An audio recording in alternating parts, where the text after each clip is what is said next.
Hi, എന്തൊക്കെയുണ്ട് വിശേഷം? കുറേ കാണാണ്ടായിരുന്നു. ഞാനങ്ങ് പോയി നിങ്ങൾക്ക് വിചാരിച്ചിട്ടുണ്ടാവില്ലേ? അങ്ങനൊന്നും പോവില്ല. അങ്ങനെയൊക്കെ പോകാൻ പറ്റുമോ? ഏടിയാ പോയെന്ന് ഞാൻ പറഞ്ഞു. ഇപ്പം ഞങ്ങൾ പോകുന്നത് എൻ്റെ ഉള്ള ചോരയും കൂടെ കുത്തിയെടുക്കാൻ. 1-2 ആഴ്ചയ്ക്ക് മുന്നേ എനിക്കൊരു പനി വന്നിരുന്നു. ആ പനിയോടെ എൻ്റെ സൗണ്ടെല്ലാം കടിച്ചു പോയി.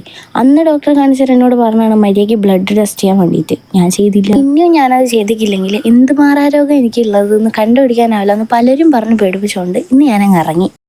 എന്നെ പേഴ്സണലി അറിയുന്ന പലർക്കും അറിയായിരിക്കും, എനിക്കൊരു മാസം 2-3 പ്രാവശ്യമൊക്കെ പനി വരും. ഇതിപ്പൊന്നും തുടങ്ങിയല്ല, ഒരു 5-6 മാസമായിട്ട് ഇത് തന്നെയാണ് അവസ്ഥ. വെറും പനിയല്ല ഗൈസ്, പനി വന്നു കഴിഞ്ഞാൽ പിന്നെ സൗണ്ട് ഇല്ല, തൊണ്ടവേദന, തലവേദന, വേദനകൾ ഇല്ലാത്ത ഭാഗങ്ങൾ എനിക്കുണ്ടാവും. ഈ ഒരു പ്രശ്നം കൊണ്ട് തന്നെ ഞാൻ എൻ്റെ ക്ലാസ് അറ്റൻഡ് ചെയ്തിട്ടില്ല. ഈ സെമ്മിൽ ഞാൻ ഒരൊറ്റ ക്ലാസ് പോലും പോയില്ല. ക്ലാസ്സിൽ പോകാൻ വേണ്ടി മൈസൂർ പോവും, അതിൻ്റെ പിറ്റേന്ന് തന്നെ പനി പിടിക്കും, നാട്ടിലേക്ക് കയറും. ഇതാണ് എൻ്റെ അവസ്ഥ. അപ്പോൾ നമ്മൾ പോയ പരിപാടികളെല്ലാം ഏകദേശം കഴിഞ്ഞ് ഞങ്ങൾ നേരെ ഹരിത മാർക്കറ്റിൽ പോയി കുറച്ച് സാധനങ്ങളെല്ലാം വാങ്ങി അവിടെ നിന്ന് നേരെ തിരിച്ച് ചിന്നൻ്റെ വീട്ടിൽ കയറി ചിന്ന ഉണ്ടാക്കിയൊരു മുന്തിരി ജ്യൂസും കുടിച്ച്, നോട്ട് ദ പോയിന്റ്, പനി പിടിച്ച് ഞാൻ തണുത്ത മുന്തിരി ജ്യൂസും കുടിച്ച് നേരെ വീട്ടിലേക്ക് പോയി ഒരൊറ്റ